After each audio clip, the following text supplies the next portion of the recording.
잘 지내셨죠?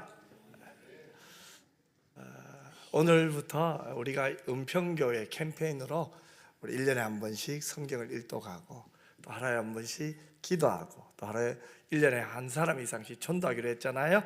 오늘 첫 번째로 우리 말씀에 대해서 한번 전하려고 합니다. 여러분, 우리가 성경을 읽다 보면 이 성경이 자주 우리를 데리고 가는 지점이 있어요. 그것이 어딜까요? 인간의 확신이 무너지는 지점으로 성경이 나를 데려가요. 또 익숙했던 질서가 끝나는 그 지점으로 성경이 나를 데려갈 때가 참 많아요. 또 더 이상 과거에 기대어 살 수 없게 되는 그 지점으로 성경이 나를 데려갈 때가 참 많이 있어요. 여러분, 성경은요, 이런 순간을 미워하지 않아요. 감정적으로 포장하지도 않아요. 오늘 본문을 보세요. 아주 냉정하고 단호한 문장으로 시작하잖아요. 여호와의 종 모세가 죽은 후에. 여러분, 이 문장은 단순한 역사적 보고가 아니에요. 모세가 죽었다는 것은 뭡니까? 이스라엘 공동체 전체의 중심이 무너졌다는 거예요. 여러분, 모세는 단순한 지도자가 아니잖아요. 그는 출애굽의 도구였어요. 율법의 중재자였어요. 하나님 앞에 서던 대표자였어요. 이스라엘 백성에게 모세는 방향이었습니다. 안정이었습니다. 확신이었어요. 그런데 그 모세가 죽었어요. 그리고 성경은 그 다음을 이렇게 묘사합니다. 백성은 아직 약속의 땅에 들어가지 못했어요. 지금 요단강이 눈앞에 보입니다. 그리고 적군들은 저 강 건너에 있어요. 하지만 그들을 이끌 인물, 지도자 모세는 더 이상 없어요. 이것이 바로 하나님의 백성이 가장 두려워하는 순간이잖아요. 과거는 끝났어요. 그러나 미래는 아직 열리지 않았습니다. 익숙한 것이 사라졌어요. 그러나 새로운 것은 내 손에 잡히지 않아요. 여러분, 이것이 오늘 저와 여러분의 신앙의 현실과 얼마나 많이 닮아 있습니까? 우리가 의지하던 조건이 사라질 때가 있잖아요. 붙들고 있던 그 안정이 무너질 때가 있잖아요. 주일만 되면 참 얼굴만 봐도 행복했었는데 별말 안 해도 그분을 만난다는 그 자체만으로 기뻤는데 이제 그분이 이 세상에 없어요. 더 이상 함께 예배 드릴 수가 없어요. 힘이 되었던 분이죠. 함께 울고 함께 웃었던 분이에요. 그런데 우리의 신앙의 현실은 그분과 영원히 우리가 함께 주님의 몸된 교회를 섬길 수가 없을 환경으로 바로 그때로 때로는 우리가 서 있을 때도 있어요. 물론 알죠. 그럼에도 불구하고 우리의 인생은 다음 단계로 나가야 된다. 그럼에도 불구하고 우리는 더 열심히 신앙생활을 해야 된다. 알죠. 그러나 어떻게 가야 할지 모를 때가 참 많아요. 그죠? 그때 찾아오는 감정이 무엇입니까? 성경은 그것을 두려움이라고 말해요. 그리고 하나님은 그 두려움을 외면하지 않으세요. 오히려 그 두려움 속에 있는 나에게 그 자리에서 말씀합니다. 여러분, 중요한 사실은 이거예요. 모세는 분명히 죽었어요. 그러나 하나님은 죽지 않으셨어요. 지도자는 사라졌어요. 그러나 하나님이 이스라엘 백성에게 한 언약은 사라지지 않았어요. 하나님의 구속 계획은 어떤 인간에게도 의존하지 않아요. 하나님은 언제나 자신의 약속을 중심으로 일하고 계세요. 그렇다면 인간의 끝은 하나님의 끝이 아니죠. 오히려 성경은 반복해서 보여줍니다. 인간의 무능이 드러나는 바로 그 지점에서 하나님의 주권은 더 분명하게, 더 확실하게 드러납니다. 오늘 본문에서 하나님은 여호수아에게 위로부터 시작하지 않으세요. 여호수아의 그 감정을 달래시지도 않으세요. 하나님은 여호수아에게 명령하시죠. 왜 하나님이 여호수아에게 명령하실까요? 왜냐하면 신앙은 감정의 문제가 아니거든요. 신앙은 순종의 문제이기 때문입니다. 하나님은 두려움에 빠진 사람에게 느낌이 나아질 때까지 기다리라고 말씀하지 않으셔요. 오히려 하나님은 그 두려움 속에 있는 나에게 일어나라고 말해요. 그리고 그 명령은 바로 하나님의 약속 위에 서 있어요. 오늘 본문의 말씀을 통해 우리가 분명히 보아야 할 진리, 우리가 분명히 붙들어야 할 그 진리가 바로 여기 있는 거예요. 하나님의 백성이 두려움을 뛰어넘어 하나님의 말씀에 순종할 수 있는 근거는요, 내 안에 있지 않아요. 자기 안에 있지 않아요. 바로 변하지 않는 하나님의 약속에 있어요. 하나님의 말씀에 있어요. 그리고 내가 너와 함께 하겠다는 하나님의 동행의 선언에 있습니다. 이 진리를 붙들지 못하면 우리는 요단강 앞에서 멈추게 돼요. 그러나 이 진리를 붙들면 우리는 두려움 가운데서도, 두려움 한가운데서도 우리는 앞으로 나아갈 수가 있게 돼요.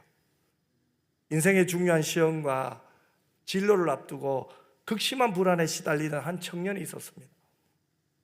밤마다 잠을 이루지 못할 만큼 두려웠어요. 그러나 그가 할 수 있었던 것은 아무것도 없어요.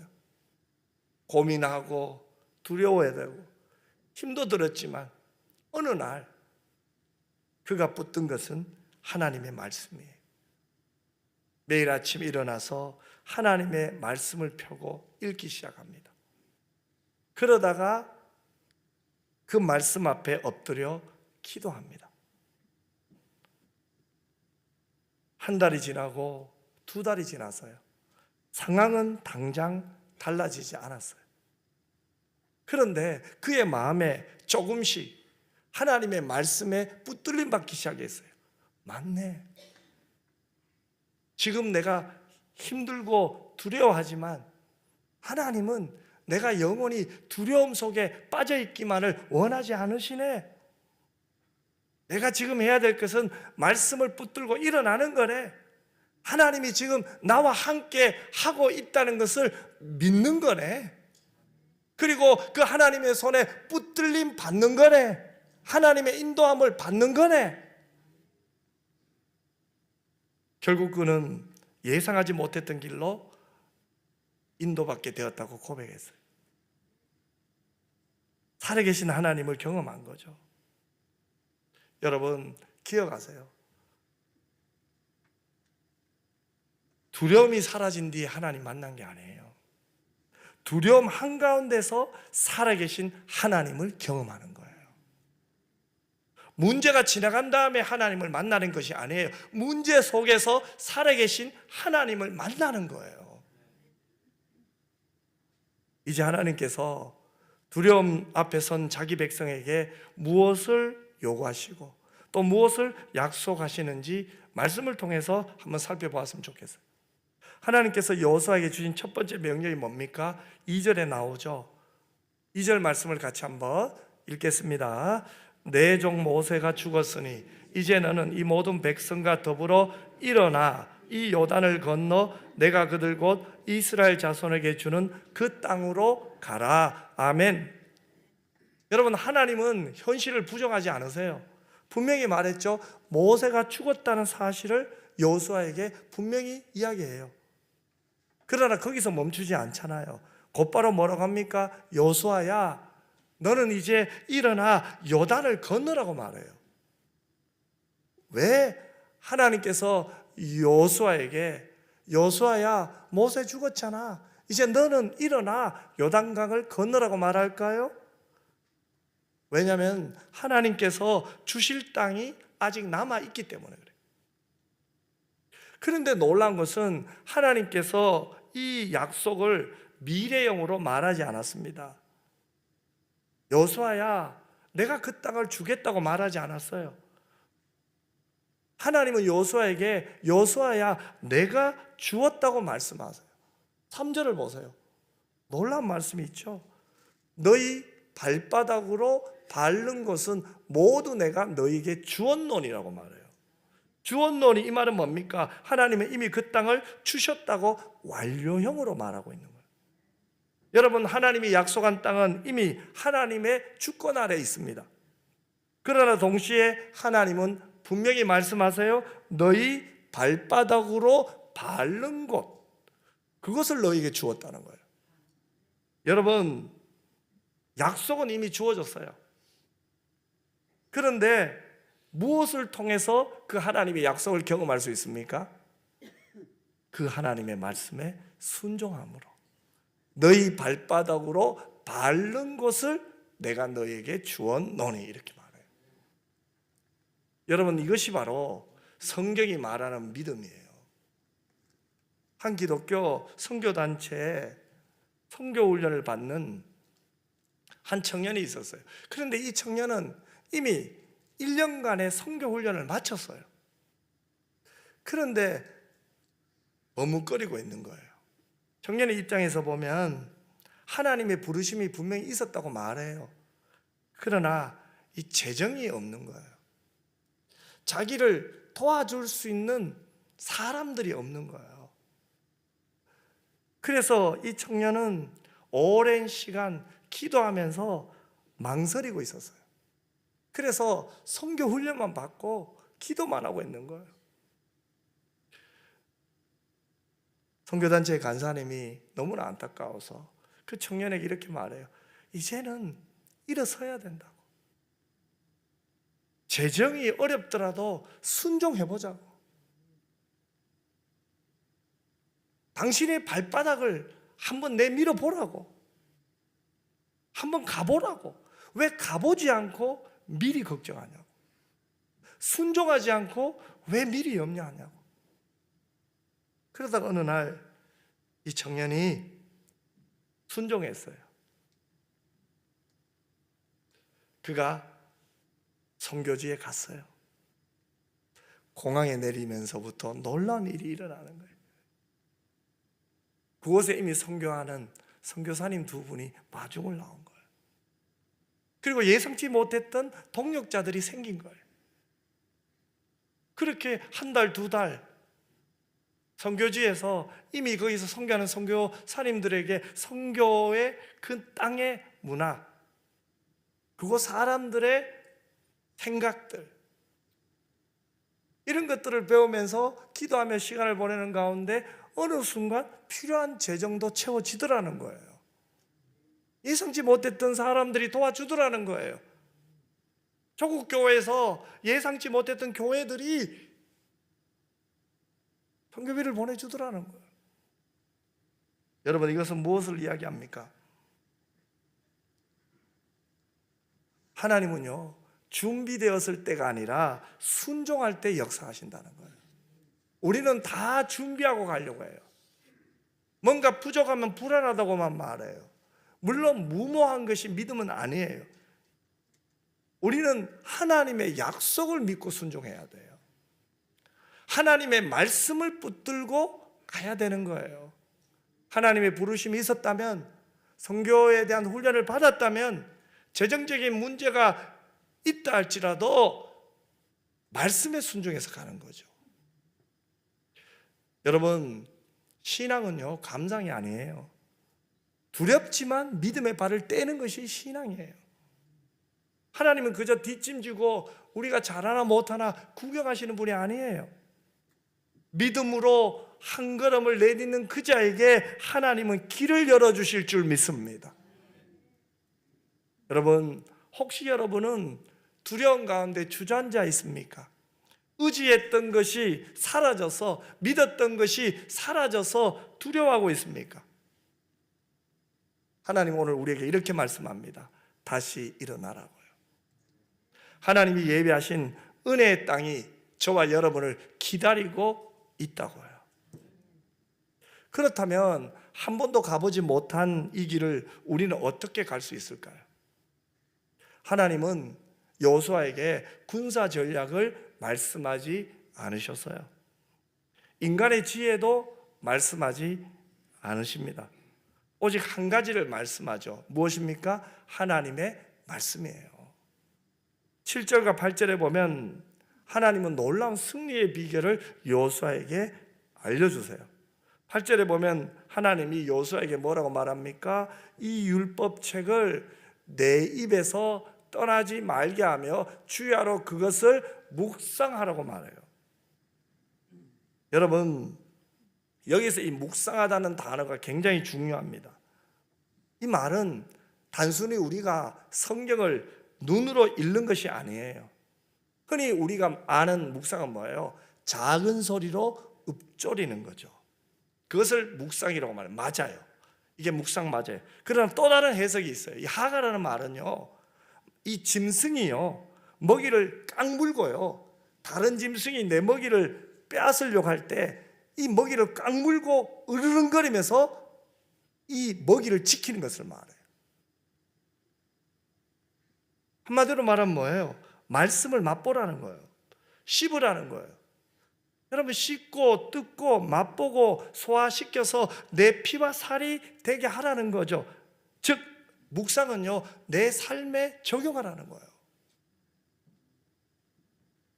여러분, 인생의 위기 속에서 하나님의 말씀을 묵상하며 그 말씀을 붙잡았던 사람들의 이야기를 한두 번 다 들어보셨잖아요. 그들의 이야기를 종합해보면 동일합니다. 화면을 보면 그들의 이야기가 나와요.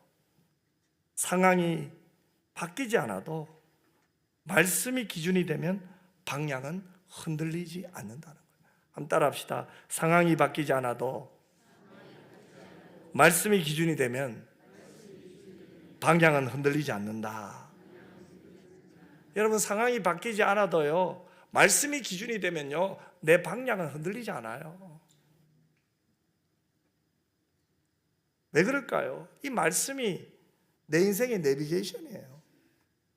감정이 아니죠. 상황도 아니에요. 기록된 하나님의 말씀이 기준이 될 때 나는 인생의 길을 잃지 않는다는 거예요. 그런데 우리의 문제는 뭡니까? 너무 쉽게 치우치는 거예요. 상황이 조금만 어려우면 어떻게 해요? 너무 쉽게 낙심해요. 조금만 잘 풀리면 또 반대로 금방 교만해져요. 세상의 소리에 귀를 기울이면요, 두려움으로 치우칩니다. 오늘날 정치, 경제, 문화, 예술, 세상의 소리에 귀를 기울여 보십시오. 두려움밖에 없어요. 또 내 욕심에 귀를 기울이면 어떻게 됩니까? 죄악으로 치우칠 수밖에 없죠. 그래서 우리는 오늘 중심을 잡아야 합니다. 그 기준점이 무엇입니까? 오직 기록된 하나님의 말씀인 줄 믿습니다. 또 7절을 보세요. 이렇게 기록되어 있습니다. 오직 강하고 극히 담대하여 나의 종 모세가 내게 명령한 그 율법을 다 지켜 행하고, 이렇게 말해요.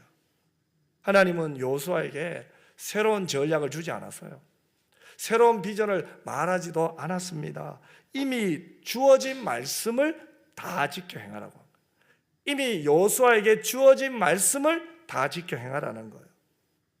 여러분, 여기서 성경적 리더십의 본질이 드러나요. 하나님의 사람은 말씀을 새롭게 만드는 사람이 아니에요. 이미 기록된 말씀, 이미 주어진 말씀 앞에 철저히 복종하는 사람이 성경적 리더십이에요. 우리 연평교회가 올한해 해야 될 일이 이거예요. 이미 기록된 말씀에 순종하는 거예요. 이미 기록된 말씀에 철저히 복종하는 은혜가 여러분 모두에게 있기를 바랍니다.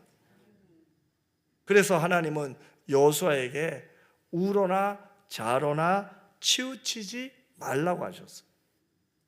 여러분, 이것은 중립을 지키라는 말이 아니에요. 말씀에서 벗어나지 말라는 뜻이에요. 인간은 언제나 치우치죠. 두려움은 물러서죠.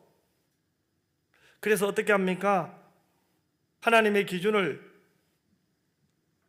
자꾸 하나님의 뜻을 사람의 생각으로 두면 어떻게 돼요? 결국은 무너져요. 결국은 교만해져요. 그래서 하나님은 분명히 말합니다. 너의 기준을 인간의 판단이 아니라 기록된 말씀에 두라는 거예요. 너의 방향성을 너의 판단이 아니라 기록된 말씀에 두라는 거예요. 그리고 하나님은 그 결과를 8절 하반절에 이렇게 말씀하세요. 그리하면 내 길이 평탄하게 될 것이며 내가 형통하리라. 자, 여기서 말하는 형통은 뭘까요? 부자가 되라는 걸까요? 그건 아닌 것 같아요. 이 형통이란 말은요, 지혜롭게 사리 분별을 하게 된다는 뜻이에요. 자, 하나님의 말씀을 읽어요. 그 말씀이 내 안에 들어와요. 오늘 말씀을 들어요. 그 말씀이 내 안에 들어오면요, 내 복잡한 인생길에서 무엇이 옳고 그른지 분별하는 하나님의 지혜가 생긴다는 거예요. 그것이 진짜 형통이잖아요. 여러분, 불확실한 시대일수록요, 근원으로 돌아가야 돼요. 기본으로 돌아와야 돼요. 여러분, 종교개혁의 가장 중요한 것은요, 근원으로 돌아온 거예요. 다시 말씀으로 돌아온 거예요. 다시 하나님 중심으로 돌아온 거예요. 오늘 이 시대를 보세요. 불확실하다고 말해요. 내일에 대해서 모두 다 염려하고 걱정하고 두려움의 이야기를 할 때 우리가 해야 될 일은 다시 말씀으로 돌아오면 될 줄 믿습니다. 그래서 온란에 우리 은평교회는요, 예배당에 앉자마자 기도하신 후에는 말씀을 폈어요. 우리가 첫 번째 해야 될 것은 말씀을 펴는 거예요. 오늘 일부 예배 때도 그랬어요. 우리 주일학교 교사들 보고 부탁했어요. 여러분들이 아이들을 만날 때 먼저 같이 성경 한 장을 읽고 시작하라고. 분방 공부를 할 때도 성경 한 장 먼저 읽고. 왜냐하면 말씀이 기준이 돼야 되잖아요. 우리가 무엇을 가르칩니까? 우리가 무엇을 따라 삽니까? 우리가 무엇을 기준으로 합니까? 하나님의 약속의 말씀이잖아요. 기록된 말씀이잖아요. 우리는 온란에 다른 것에 내 인생의 기준을 두면 안 돼요. 하나님의 말씀에 내 중심을 둬야 될 줄 믿습니다. 그래서 여러분, 우리는요, 힘들면 힘들수록 성경을 펴야 돼요. 온란에 우리 교회가, 은평교회가 정교인이 온란에 성경 일독을 하려고 합니다. 왜냐하면 불확실한 시대일수록 다른 길이 없어요. 말씀으로 돌아와야 돼요. 그러면 여러분, 힘들면 힘들수록 우리는 무엇을 펴야 됩니까? 성경을 펴야 됩니다. 어려우면 어려울수록 우리는 무엇을 붙들어야 됩니까? 성경을 붙들어야 될 줄 믿습니다. 걱정하는 시간에, 염려하는 시간에, 고민하는 시간에 하나님의 말씀을 펴기를 주님의 이름으로 축복합니다. 그것이 바로 불확실한 시대에 형통의 비결이요, 승리의 비결입니다. 사랑하는 성도 여러분, 말씀을 놓치면요, 우리는 쉽게 낙심해요. 혹은 반대로 교만으로 치우쳐요. 그러나 말씀이 중심을 잡아주면요, 복잡한 인생길 속에서도 분별할 수 있는 지혜가 생겨요. 그것이 말씀이, 하나님이 말씀하시는 참된 형통입니다.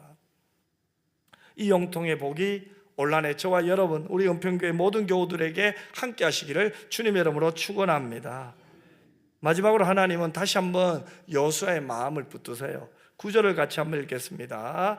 내가 내게 명령한 것이 아니냐? 강하고 담대하라. 두려워하지 말며 놀라지 말라. 내가 어디로 가든지 내 하나님 여호와가 너와 함께 하느니라 하시니라. 아멘. 자, 하나님은 여호수아에게 뭐라고 말했습니까? 두려워하지 말고 놀라지 말라고 했어요. 그리고 그 이유를 이렇게 말씀하세요. 내가 어디로 가든지 내 하나님 여호와가 너와 함께 하느니라. 여호수아가 두려워하지 않을 이유는 뭐예요?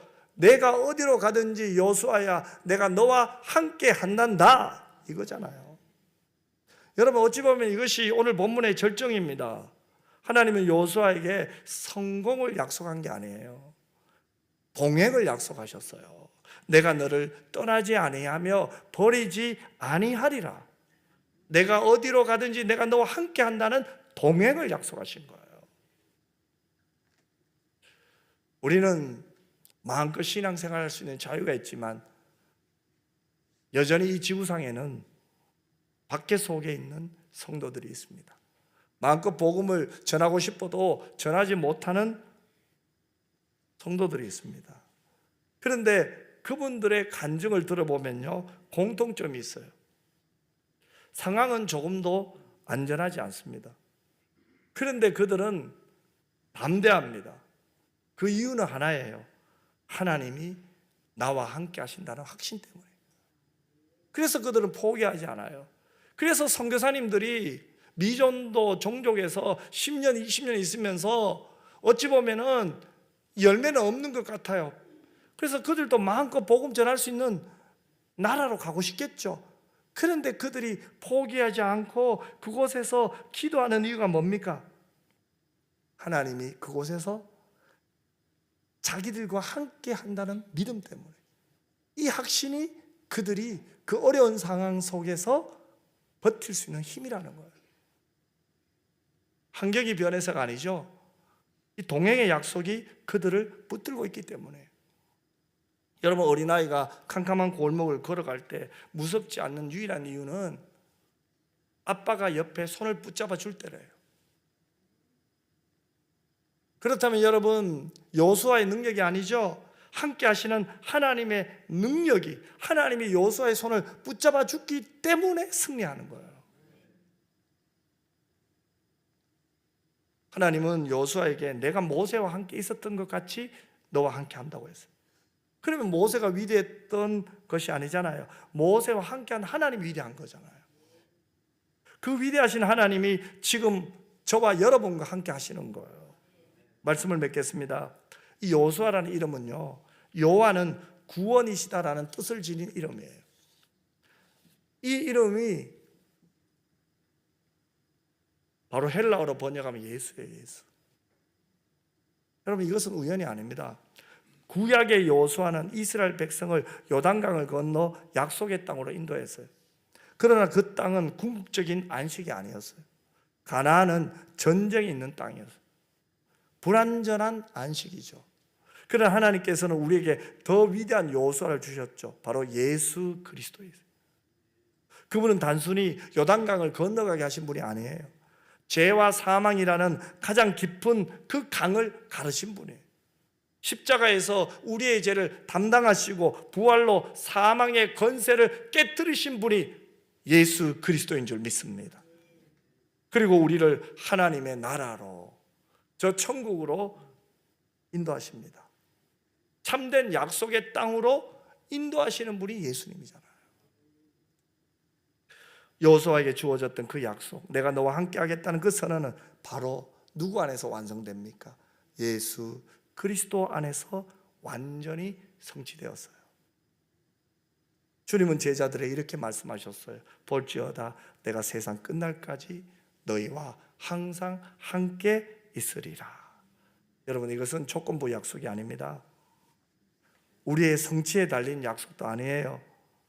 예수 그리스도의 완성된 사역 위에 세워진 확정된 명령입니다. 한 분의 신앙 간증을 들었어요. 그런데 그분의 신앙 간증 중 이런 고백이 제 마음을 울렸어요. 그 고백은 이겁니다. 같이 한번 읽읍시다. 나는 두려움이 사라진 후에 예수님을 따른 것이 아니라 두려움 속에서 예수님을 붙잡았고 그분이 나와 함께 하신다는 사실이 나를 여기까지 데려왔습니다. 이것이 오늘 결론이에요. 우리가 두려움이 사라진 후에 예수님을 따른 게 아니에요. 여전히 두려움 속에 있어요. 저도 두려워요. 내일에 대한 두려움이 있어요. 천국 간다는 믿음도 있고 확신도 있지만 은평교회를 잘 섬겨야 되는데 잘 섬기지 못하는 그 두려움이 제 마음에 있고요. 성도를 사랑해야 됨에도 알면서도 행여나 제가 최선을 다하지 못할까 봐 두려워요. 제 한계 때문에 두렵고요. 제 연약함 때문에 두려워요. 그럼에도 불구하고 제가 할 수 있는 것은 그 두려움 속에 오늘 예수님, 지금 예수님을 붙잡는 것밖에 없어요. 여러분에게도 마찬가지. 지금 예수님을 붙잡는 거예요. 두려운 상황 속에서 나 신앙생활 다 잘하고 있잖아요. 하나님 뜻대로 살고 싶잖아요. 그런데 잘 되지 않잖아요. 그런 상황 가운데서도 예수님을 붙잡는 거예요. 내 일이 내가 원하는 대로 풀리지 않잖아요. 그런 상황 속에서도 내가 지금 나와 함께 하시는 예수님의 손을 붙드는 거죠.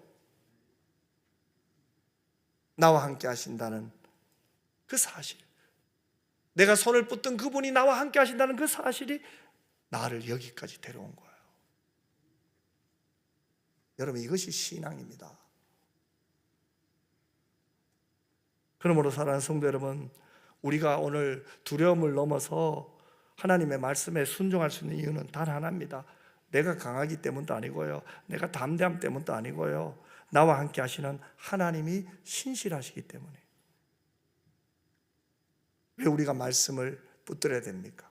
왜 우리가 말씀을 읽어야 됩니까? 왜 우리가 말씀 속에 거해야 됩니까? 하나님의 말씀을 떠난 담대함은 교만이기 때문에 그래요.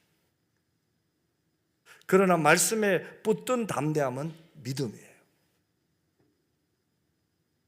순종은 구원의 조건이 아닙니다. 하지만 구원받은 자에게 반드시 나타나는 열매는 순종입니다. 그래서 하나님은 두려움 속에 있는 여호수아에게 명령하세요. 여호수아야, 일어나라. 요단강을 건너라. 여호수아는 그 말씀에 순종했습니다. 그리고 하나님은 그 순종의 열매를 여호수아에게 주었습니다. 여러분에게 요단강은 무엇입니까? 상황은 여전히 불안하고 두렵고 미래는 불확실할 수 있습니다. 그러나 한 가지 분명합니다. 하나님은 여전히 말씀하고 계시고 여전히 약속하고 계세요. 여전히 자기 백성과 함께하고 있습니다. 여러분, 올 한 해 두려움이 사라진 후에 하나님 말씀에 순종하는 게 아니에요. 두려움 속에서도 말씀을 붙들고 일어나는 저와 여러분의 1년이 되시기를 주님의 이름으로 축원합니다. 기도하겠습니다. 하나님, 모세가 죽은 후에도 여전히 말씀하시는 하나님을 찬양합니다. 두려움 앞에 서 있는 저희를 내버려 두지 않으시고 일어나라, 내가 너와 함께하리라 말씀해 주셔서 감사합니다. 내 감정과 상황에 치우쳐 우로나 좌우로나 흔들렸던 것을 용서하여 주옵소서. 말씀을 입에서 떠나게 하고 순종보다 계산을 앞세웠던 연약함을 회개합니다. 오늘 다시 두려움 속에서 하나님의 말씀을 붙듭니다. 우리의 길을 평탄하게 하시고 형통하게 하시는 분은 하나님이심을 고백합니다. 내 능력이 아니라 예수 그리스도의 완성된 사역과 결코 떠나지 않으시는 동행의 약속을 의지하며 살게 하여 주옵소서. 걸어가신 예수님 이름으로 기도드리옵나이다.